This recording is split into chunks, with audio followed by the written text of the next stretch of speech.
दोस्तों नमस्कार। आज का टॉपिक है कि पाकिस्तान क्यों डूब रहा है, वाई पाकिस्तान इज सिंकिंग। और मेरा लेसन प्लान है why is it in the news, समाचार में क्यों है।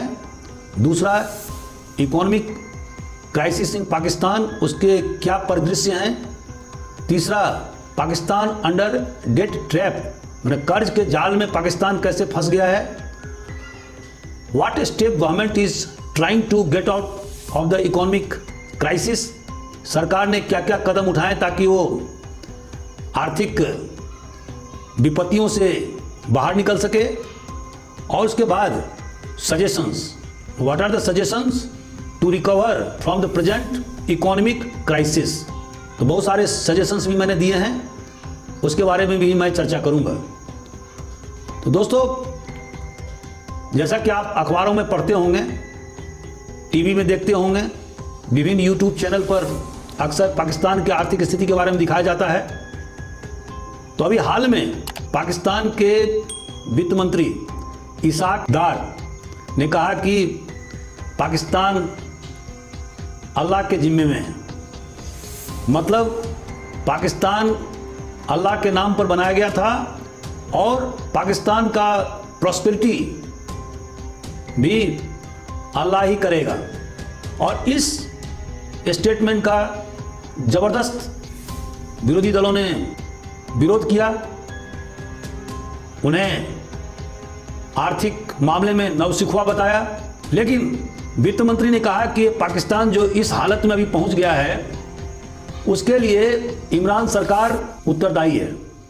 क्योंकि 2013 से 2017 तक जब नवाज शरीफ की सरकार थी तो उस समय में आर्थिक स्थिति बेहतर काम कर रही थी, स्टॉक एक्सचेंज की स्थिति बहुत बढ़िया था। लेकिन पिछले 5 साल में पाकिस्तान की आर्थिक स्थिति कमज़ोर होती गई है। दोस्तों, पाकिस्तान की वर्तमान आर्थिक परिदृश्य क्या है। जैसा कि आप सब जानते हैं कि इन्फ्लेशन रेट अर्थात महंगाई दर 25 से लेकर 31% तक पहुंच गया है। एक गैस का सिलेंडर जो हमारे देश में अभी 1050 या 1100 रुपये मिलता है, पाकिस्तान में 10,000 रुपये मिलता है। प्याज के दाम 5 गुना बढ़ गए हैं। उसी तरह से पाकिस्तानी रुपया हिचकोले खा रही है और अभी हाल में वो 262 रुपये प्रति अमेरिकन डॉलर पर जाकर के स्थिर हुआ है। चावल, गेहूं, आटा और दालों के दाम 50% से ज़्यादा बढ़ गए हैं। लोगों को खाने पीने में भारी असुविधा हो रही है। गेहूं के आटे के लिए हजारों लोगों की लंबी लाइन लगी हुई रहती है सरकारी दुकानों के सामने। और इसके कारण से बहुत सारे शहरों में आम जनता के द्वारा प्रोटेस्ट भी किए जा रहे हैं। दोस्तों, जैसा कि आपको मालूम है कि 2022 में पाकिस्तान में ज़बरदस्त बाढ़ आई और वो ग्लेशियर के पिघलने से हुआ।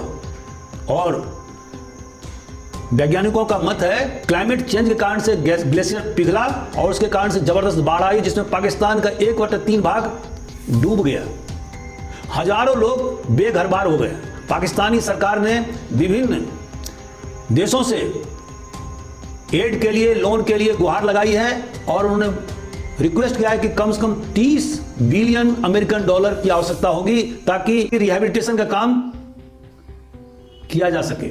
इसके अलावा जो यूक्रेन रशियन वार जो पिछले 1 साल से चल रहा है, उसके कारण से सप्लाई चेन पूरी तरह से बिगड़ गया है और उसके कारण से हिंदुस्तान में भी और पाकिस्तान में भी एनर्जी के मामले में या पेट्रोलियम पदार्थों के दाम तेजी से बढ़े हैं। आज पाकिस्तान में 250 रुपये लीटर पेट्रोल मिल रहा है, जो कि आम आदमी के पहुंच के बाहर हो गया है।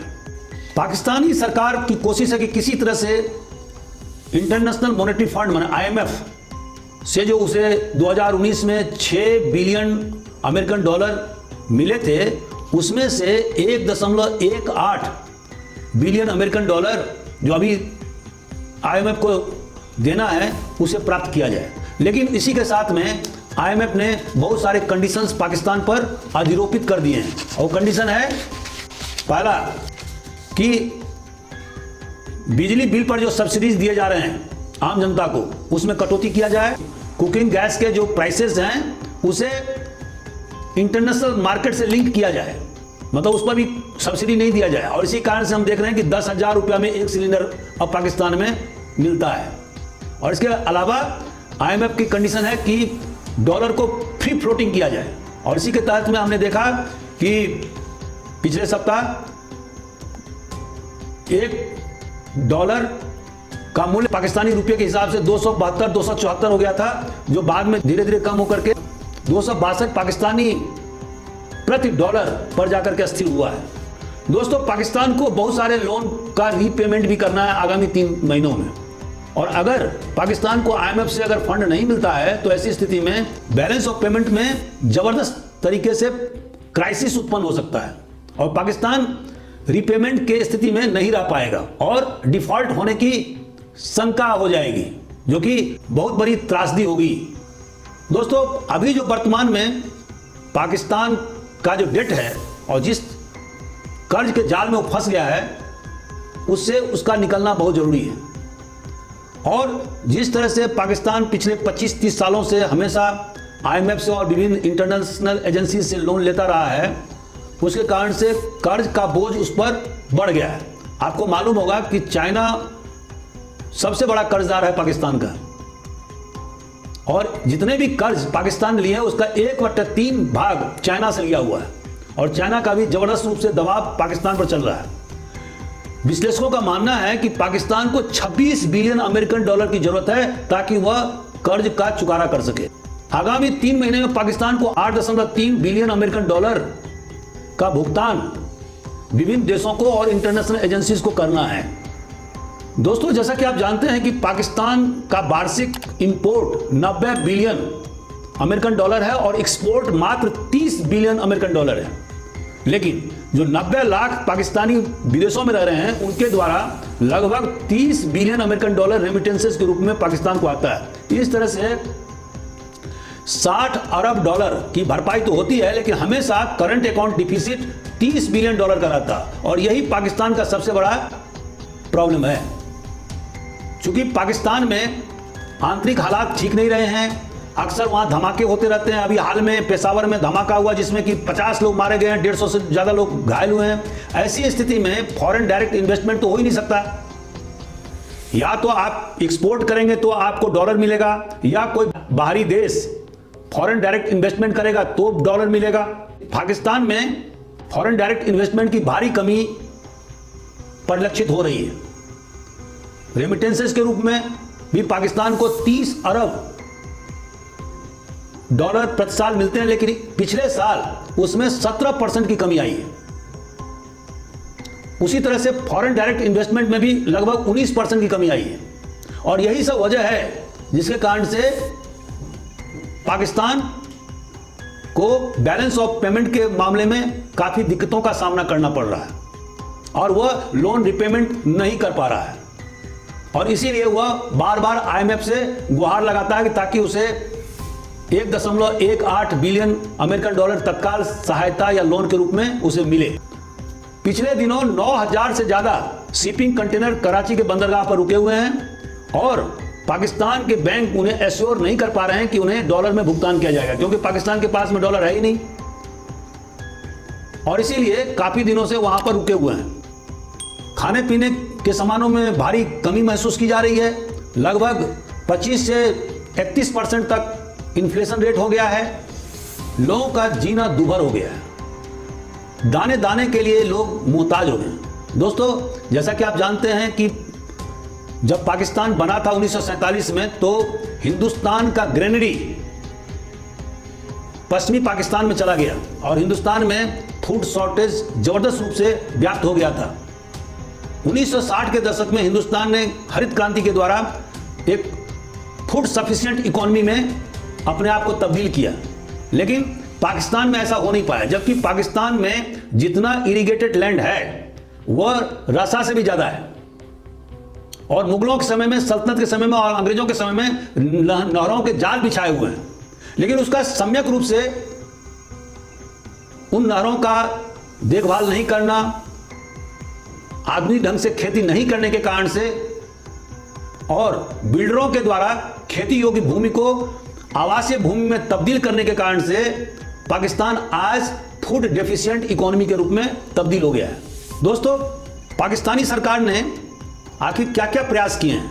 अभी पाकिस्तान के प्रधानमंत्री यूएई गए थे और यूएई गवर्नमेंट ने 3 बिलियन अमेरिकन डॉलर सहायता करने के लिए आश्वासन दिया है। उसी तरह से Asian development bank, Asian infrastructure investment bank ने पाकिस्तान को नॉन प्रॉमिस किया है। इस्लामिक डेवलपमेंट बैंक ने 4.5 billion American dollar, Saudi Arabia ने 8 बिलियन डॉलर, ईयू ने, यूरोपियन यूनियन ने 87 मिलियन यूरो, जर्मनी ने 84 मिलियन यूरोज का सहायता देने का वचन दिया है। पाकिस्तानी सरकार ने 8:30 बजे के बाद में सभी मॉल को, दुकानों को बंद करने का आदेश दिया है ताकि एनर्जी को बचाया जा सके। विभिन्न डिपार्टमेंट को यह आदेश दिया गया है कि वह इलेक्ट्रिसिटी का कंजम्पशन कम से कम 30% कम करे। पाकिस्तानी सरकार ने निम्न कदम उठाए हैं, जैसे नेचुरल गैस और इलेक्ट्रिसिटी के प्राइस को बढ़ाया गया है। दूसरा, एमपीज के सैलरी को 10% घटाया गया। इंटेलिजेंस एजेंसीज को जो डिस्क्रिशनरी फंड दिए गए थे, जैसे आईएसआई उनका सबसे महत्वपूर्ण इंटेलिजेंस एजेंसी है, उनको खत्म किया गया। एमपीज को जो स्वेच्छाधिकार अलाउंसेस मिलते थे उसको भी खत्म किया गया है।